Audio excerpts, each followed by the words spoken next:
Hello students, welcome to study Hindi. आज हम रचना के आधार पर वाक्य के भेद तथा वाक्य रूपांतरण को सीखेंगे, तो वीडियो को पूरा जरूर देखना। चलिए वाक्य रूपांतरण सीखते हैं।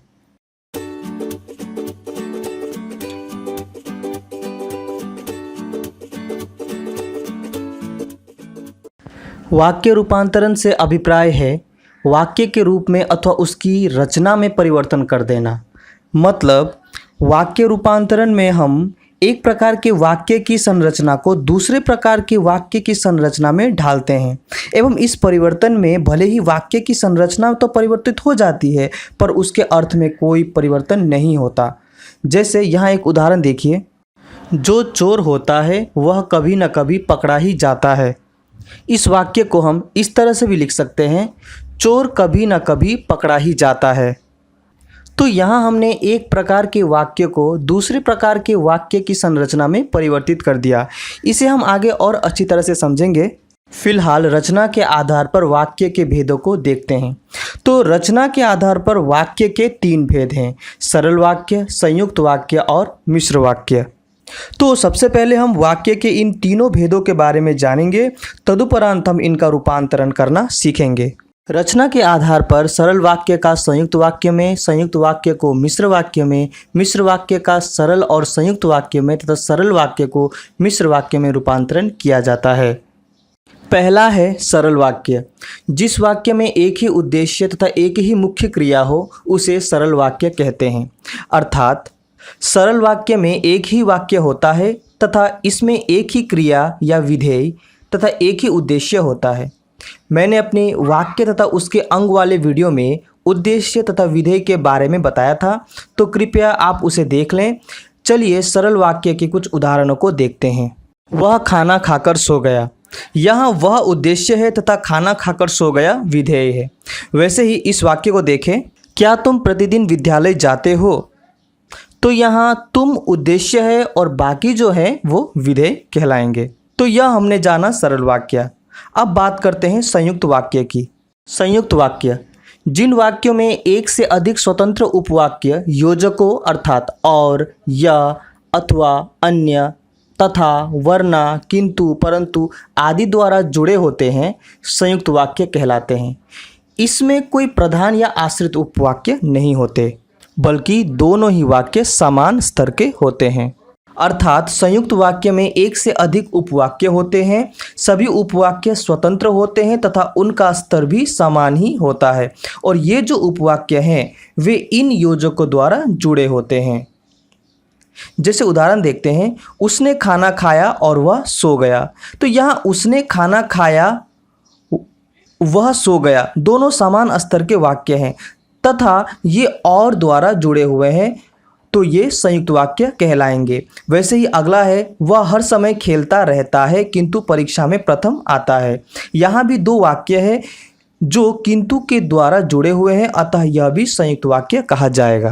बात करें मिश्र वाक्य की, तो जिन वाक्यों में एक मुख्य उपवाक्य और अन्य उस पर आश्रित उपवाक्य होते हैं उसे मिश्रित या मिश्र वाक्य कहा जाता है। अर्थात मिश्र वाक्य में एक मुख्य उपवाक्य या स्वतंत्र उपवाक्य होता है और शेष उपवाक्य उस मुख्य उपवाक्य पर आश्रित होते हैं।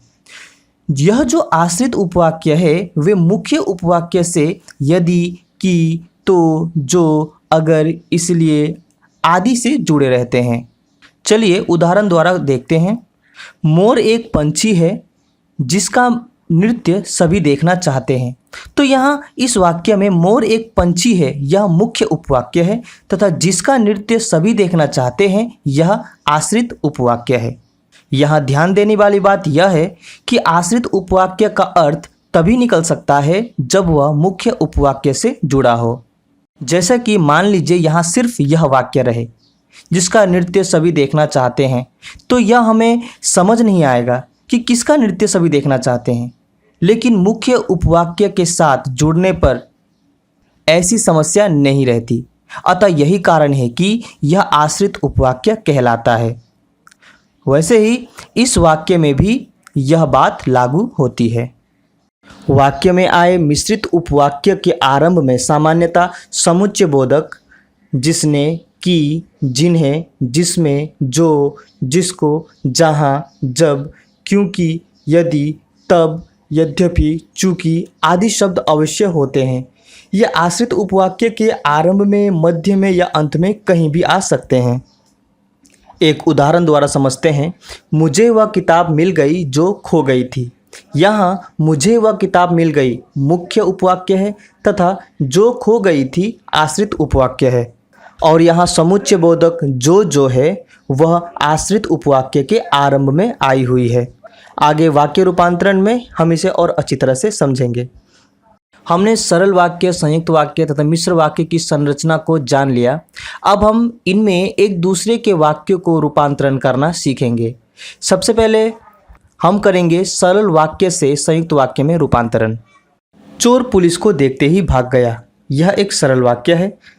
अब जब हम इसे संयुक्त वाक्य बनाएंगे तो हमें एक योजक शब्द का प्रयोग करना होगा। तो चलिए, यहाँ पर एक संयुक्त वाक्य दिया हुआ है। चोर ने पुलिस को देखा और वह भाग गया। तो यहाँ आप देख सकते हैं, यहाँ एक योजक शब्द भी है और ये जो दोनों वाक्य है वो अपने आप में स्वतंत्र है, मतलब दोनों ही सरल वाक्य हैं। वैसे ही आगे देखें, शाम होते ही गाय लौट गई। यह भी एक सरल वाक्य है। चलिए अब ये संयुक्त वाक्य में परिवर्तन करते हैं। शाम हुई और गाय लौट गई। तो यहाँ हमने और योजक शब्द का इस्तेमाल किया। उसके नीचे देखें, कप नीचे गिरने के कारण टूट गया। यह भी एक सरल वाक्य है और संयुक्त वाक्य के रूप में कप नीचे गिरा और टूट गया। तो यह हमने जाना सरल वाक्य से संयुक्त वाक्य बनाना। ध्यान देने वाली बात यह है कि संयुक्त वाक्य में एक योजक शब्द अवश्य होता है और साथ ही जो बाकी के दो वाक्य होते हैं वे सरल वाक्य होते हैं। आगे है, टोपी वाला बाबू कहाँ गया। यह एक सरल वाक्य है। अब जब हम इसे मिश्र वाक्य में परिवर्तित करेंगे तो यह होगा, जिसने टोपी पहनी थी वह कहाँ गया। जैसा कि हमने पढ़ लिया है कि मिश्रित वाक्य में समुच्चय बोधक शब्दों का प्रयोग होता है। जैसे यहाँ जिसने जो है वह समुच्चय बोधक शब्द है और यह आश्रित उपवाक्य के आरंभ में आया हुआ है। आगे है, मैंने एक मोटा व्यक्ति देखा। तो यह एक सरल वाक्य है। तो इसका मिश्र वाक्य होगा, मैंने एक ऐसा व्यक्ति देखा जो बहुत मोटा है। तो यहाँ पर हमने जो समुच्चय बोधक शब्द लगाया है। उसके बाद, छतरी वाले आदमी को बुलाओ। तो यह भी एक सरल वाक्य है जिसका मिश्र वाक्य हमने बनाया है, जिसके हाथ में छतरी है उसे बुलाओ। तो यहाँ पर जिसके जो है वह एक समुच्चय बोधक शब्द है और यह आश्रित उपवाक्य के आरंभ में लगा हुआ है। आगे है मिश्र वाक्य से संयुक्त वाक्य में रूपांतरण। तो सबसे पहले यहाँ मिश्र वाक्य पढ़ेंगे। ज्यों मैंने चोर को देखा त्यों ही वह भाग गया। तो यहाँ पर ज्यों त्यों का इस्तेमाल किया गया है जो कि आश्रित उपवाक्य में किया जाता है। तो इसे अगर हम संयुक्त वाक्य में बनाएंगे तो वह होगा, मैंने चोर को देखा और वह भाग गया। तो हमने यहाँ पर और योजक शब्द का इस्तेमाल किया है और बाकी दो सरल वाक्य का निर्माण किया है। तो इस तरह से हमारा यह संयुक्त वाक्य बन गया। आगे है, जिसने काली टोपी और लाल कमीज पहनी है वह मेरा भाई है। तो यहाँ पर जिसने जो है वह समुच्चय बोधक शब्द है और यह जो वाक्य है मिश्र वाक्य है। तो इसे अगर हम संयुक्त वाक्य में परिवर्तित करेंगे तो वह होगा, वह मेरा भाई है और उसने काली टोपी लाल कमीज पहनी है। तो यहाँ पर और जो है योजक शब्द हमने इस्तेमाल किया है। वैसे ही आगे देखिए, जब माँ ने खाना बना लिया वे टहलने चली गई। तो यह एक मिश्र वाक्य है और इसे जब हम संयुक्त वाक्य में परिवर्तन करेंगे तो वह होगा, माँ ने खाना बना लिया और वे टहलने चली गई। तो यहाँ भी हमने और योजक शब्द का इस्तेमाल किया है। अब हम मिश्र वाक्य से सरल वाक्य में रूपांतरण करेंगे। तो पहला वाक्य है, जो चोर होता है वह कभी न कभी पकड़ा ही जाता है। तो यह एक मिश्र वाक्य है। यहाँ जो है वो एक समुच्चय बोधक शब्द है और यदि हम इसका सरल वाक्य बनाएं तो वह होगा, चोर कभी न कभी पकड़ा ही जाता है। तो यहाँ आप देख सकते हैं, यहाँ एक ही उद्देश्य है और बाकी विधेय और एक ही मुख्य क्रिया है। तो यह एक सरल वाक्य है। आगे है, जो मर चुके हैं उन्हें कोसना ठीक नहीं। तो यहाँ भी जो समुच्चय बोधक शब्द है और यह एक मिश्रित वाक्य है और इसे हम सरल वाक्य में बनाएं तो यह होगा, मरे हुए को कोसना ठीक नहीं। तो यहाँ भी एक ही मुख्य क्रिया है और एक ही उद्देश्य है। आगे है, जो लोग सच्चे होते हैं वह प्रतिष्ठा पाते हैं। तो यह भी एक मिश्र वाक्य है और जो समुच्चयबोधक शब्द है और इसका सरल वाक्य बनाए तो वह होगा सच्चे लोग प्रतिष्ठा पाते हैं। तो यहाँ भी एक ही मुख्य क्रिया है और एक ही उद्देश्य है। अब हम संयुक्त वाक्य से सरल वाक्य में परिवर्तन करेंगे। तो यहाँ एक वाक्य है, बच्चा डरा और भागा। अब जैसे कि आप ये आसानी से समझ चुके होंगे कि यह एक संयुक्त वाक्य है क्योंकि यहाँ पर और योजक शब्द लगे हुए हैं। और यदि हम इसका सरल वाक्य बनाएं तो वह होगा बच्चा डरकर भागा। तो बच्चा यहाँ पर उद्देश्य है और भागा मुख्य क्रिया है, तो यह हुआ एक सरल वाक्य। आगे है, बत्ती आ गई और फ्रिज चल पड़ा। तो यहाँ भी एक संयुक्त वाक्य है और यहाँ और लगा हुआ है। तो अब इसका सरल वाक्य हम बनाएं तो वह होगा बत्ती के आते ही फ्रिज चल पड़ा। वैसे ही आगे देखिए, रोहन गा भी सकता है और नाच भी सकता है।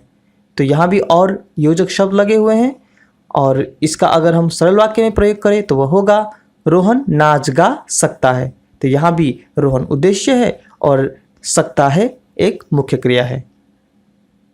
अगला है संयुक्त वाक्य से मिश्र वाक्य में परिवर्तन। और पहला उदाहरण है, रामू ने डाकू को देखा और वह भाग गया।